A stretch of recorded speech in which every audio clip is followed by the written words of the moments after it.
Hi everyone, నేను మీ రమ్య వజ్రాల. Welcome to Telugu home foods. ఈ వీడియోలో నేను ఉసిరికాయ పచ్చడిని చాలా సింపుల్గా, క్విక్గా, టేస్టీగా ఎలా చేసుకోవాలనే చూపిస్తున్నాను. వీడియోని ఎక్కడ స్కిప్ చేయకుండా చివరి వరకు చూసేయండి. అంతకన్నా ముందు ఫస్ట్ టైం ఎవరైనా చూస్తున్నట్టయితే వెంటనే సబ్స్క్రైబ్ చేసుకొని పక్కనే ఉన్న బెల్ ఐకాన్ని ట్యాప్ చేసి ఆల్ అనే ఆప్షన్ని సెలెక్ట్ చేయండి. ఇప్పుడు ప్రాసెస్లోకి వెళ్ళిపోదాం.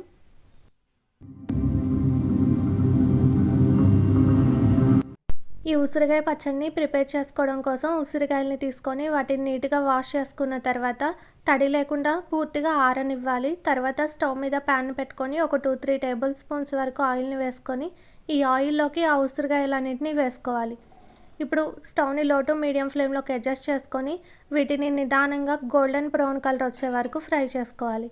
మధ్య మధ్యలో మూతను తీసి వీటి మొత్తాన్ని కలుపుకుంటూ ఫ్రై చేసుకోవాలి. ఇక్కడ నేను వీడియోలో చూపిస్తున్నట్టు మనకి ఉసిరికాయలు అనేవి కలర్ చేంజ్ అవుతున్నాయి కదా. ఇవన్నీ ఒకవైపు కాలిన తర్వాత రెండో వైపుకు కూడా ఫ్లిప్ చేసుకొని గోల్డెన్ కలర్ వచ్చే వరకు ఫ్రై చేసుకోవాలి. ఒక 4-5 మినిట్స్ తర్వాత మనకి ఉసిరికాయలు అనేవి సాఫ్ట్ అవ్వాయి కదా. ఇప్పుడు మనం వీటిని స్టవ్ ఆఫ్ చేసుకొని ఒక పక్కన పెట్టుకొని పూర్తిగా చల్లారనిద్దాం. ఇవి ఇలా పూర్తిగా చల్లారిన తర్వాత ఇందులోకి కారం వేసుకోవాలి. కారం ఒక 3 టేబుల్ స్పూన్స్ వరకు వేసుకోవాలి. తర్వాత సాల్ట్ను కూడా వేసుకోవాలి. మనం ఏ స్పూన్తో అయితే కారం వేసుకున్నామో అదే స్పూన్తో ఒక 1.5 స్పూన్ వరకు సాల్ట్ వేసుకోవాలి.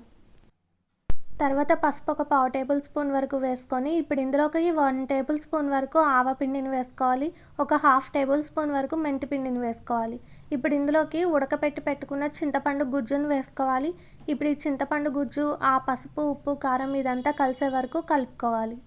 మనం ఈ ఉసిరికాయ పచ్చడిలో చింతపండుని గుజ్జు తీసి ఉడకపెట్టి వేసుకోవడం వల్ల ఈ పచ్చడి అనేది చాలా టేస్టీగా ఉంటుంది. ఇంతవరకు ఇలా చింతపండుని ఎవరైనా ట్రై చేయని వాళ్ళు ఉంటే తప్పకుండా ఒకసారి ట్రై చేసి చూడండి. టేస్ట్ అనేది బాగుంటుంది.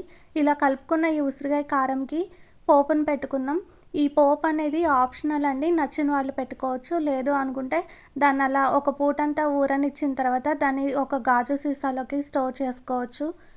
ఇప్పుడు స్టవ్ మీద ప్యాన్ పెట్టుకొని ఆవాలు, జీలకర్ర, వెల్లుల్లి రెబ్బలు, ఎండుమిర్చి, కరివేపాకు వేసి ఈ తాలింపు మొత్తాన్ని మంచిగా ఫ్రై అవ్వనివ్వాలి. ఇలా ఫ్రై చేసుకున్న తర్వాత ఈ తాలింపు మొత్తాన్ని ఆ పచ్చడిలోకి వేసుకోవాలి. ఇప్పుడు దీని మొత్తాన్ని కలిసే వరకు కలుపుకొని దీన్ని ఒక బాక్స్లోకి స్టోర్ చేసి పెట్టుకొని ఒక పూటంతా అలా ఊరనిచ్చిన తర్వాత దీన్ని గాజు సీసాలోకి స్టోర్ చేసి ఫ్రిడ్జ్లో పెట్టుకుంటే మనకి ఉసిరికాయ పచ్చడి అనేది 6 months వరకు స్టోర్ ఉంటుంది. ఐ హోప్ ఈ వీడియో మీకు నచ్చినట్టయితే తప్పకుండా ఒక లైక్ చేసి మీ ఫ్రెండ్స్కి, రిలేటివ్స్కి షేర్ చేయండి. అలానే ఇలాంటి టేస్టీ రెసిపీస్ కోసం తెలుగు హోమ్ ఫుడ్ ఛానల్ని సబ్స్క్రైబ్ చేసుకొని పక్కనే ఉన్న బెల్ ఐకాన్ని ట్యాప్ చేసి ఆల్ అనే ఆప్షన్ని సెలెక్ట్ చేయండి. ఇలాంటి టేస్టీ రెసిపీస్ కోసం తెలుగు హోమ్ ఫుడ్ ఛానల్ని ఫాలో అవ్వండి. Thanks for watching.